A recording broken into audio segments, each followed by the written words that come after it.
Hai, manusia super. Di hari ini kita ketemu lagi bareng the one and only. Gak deng, gak the one and only. Hanya seorang yang berusaha untuk memulai dan menyelesaikan sesuatu yang akan merubah semuanya.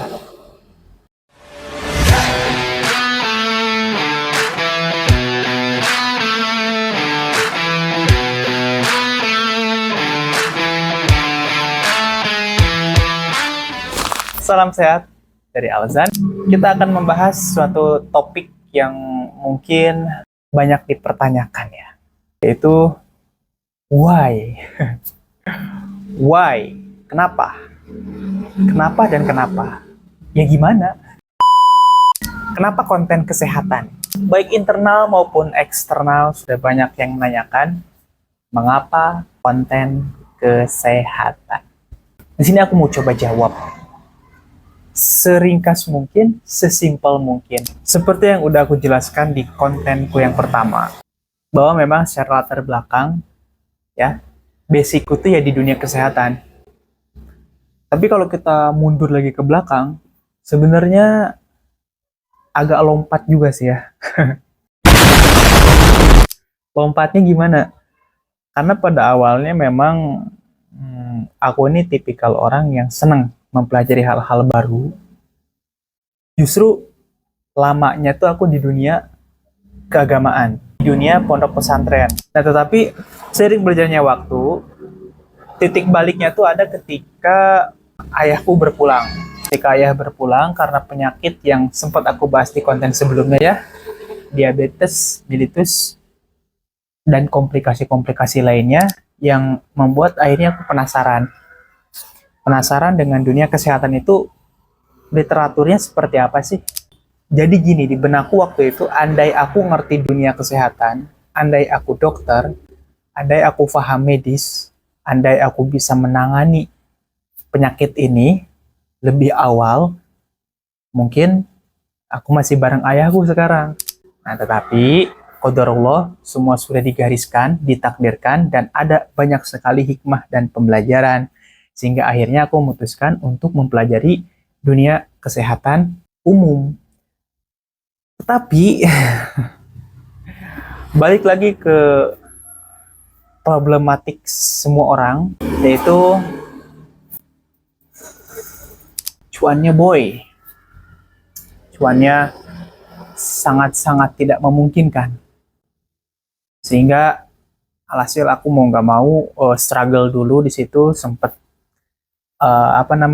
kerja siaran radio, sempat tuh aktif jadi marbot masjid dengan segudang kegiatan kepemudaan masjid di sana ya.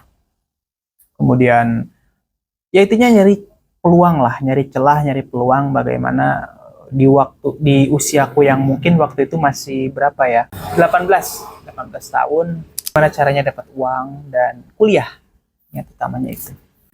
Tapi seiring berjalannya waktu, ternyata langkah demi langkah yang kutempuh ini belum ngasih hilal. Mulailah aku merambah ke dunia kesehatan kontemporer. Nah, di sini tuh baru mulai ada gambaran. Melalui jenjang uji kompetensi, jenjang pelatihan yang tersertifikasi, nah itu akhirnya mendapat tempat yang pas buat ngasah skill dan potensiku ke depan. Sampai jenjang BNSP ya, Badan Sertifikasi Profesi aku tempuh, uji kompetensi pelatih ya, training of trainer. Pokoknya semua jenjang-jenjang itu aku kejar karena memang posisinya sambil nabung, sambil upgrading skill, upgrading ilmu. Nah, sampailah ke titik ini lah, gitu ya. Nah, dari cerita itu semua, mulailah aku sebenarnya untuk memulai konten kesehatan ini udah lama. Hanya untuk menseriuskannya itu belum sampai ke level sekarang gitu. Nah, berangkat dari situlah akhirnya aku memutuskan untuk berfokus ke konten edukasi kesehatan melalui dua perspektif ya, pengobatan timur dan barat. Ya walaupun effort banget karena posisinya di sini kita one man show ya. Jadi aktornya saya, ya, jadi aku aktornya, termasuk yang nulis skripnya, yang nyari ide kontennya, yang editingnya, yang semuanya itu masih aku kerjakan sendiri ya. Dan aku bener nikmatin karena banyak banget akhirnya ilmu yang bisa aku petik di sana. Ya mungkin minusnya waktu jadi lebih padat gitu. Intinya aku menghilang dari lain. Buat teman-teman yang sempat dulu aktif bareng di komunitas ya, di organisasi. Oh, Fauzan akhirnya ini tenggelam. Kemana? Ya kemana-mana, di sini aja. Cuman skala prioritasnya bertambah gitu. Dan memang lagi pengen fokus dulu aja.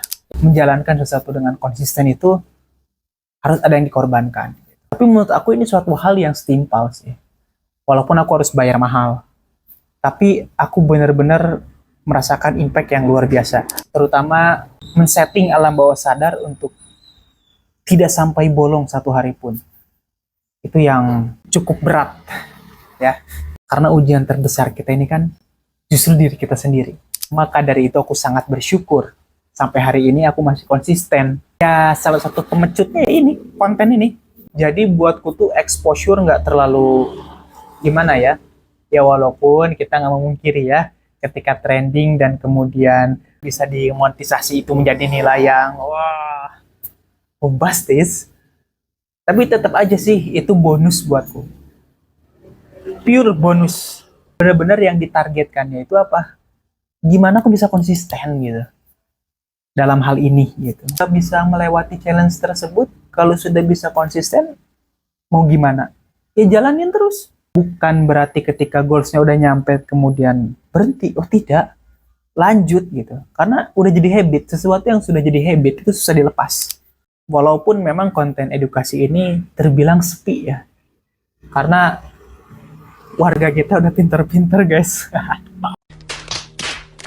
Kenapa sih nggak ngikutin konten yang lagi tren aja gitu kan? Atau konten-konten di seputaran dunia perhewanan. Karena memang aku punya hobi di hewan gitu kan. Reptil terutama. Ya semua pasti balik lagi ke baseline sih. Baseline-nya kita tuh apa gitu.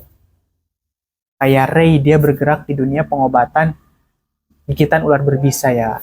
Itu basicnya. Maka konten-kontennya pun ya nggak jauh dari hal-hal seperti itu. Kalau aku ya sebelum kena reptil ya pengobatan dulu. Jadi ya fokusnya pasti ke pengobatan kontemporer dulu sebelum ke reptil. Oke, sekarang kita akan melanjutkan lagi challenge break the limit dengan 100 kali push up, 100 kali crunch, dan 100 kali squat.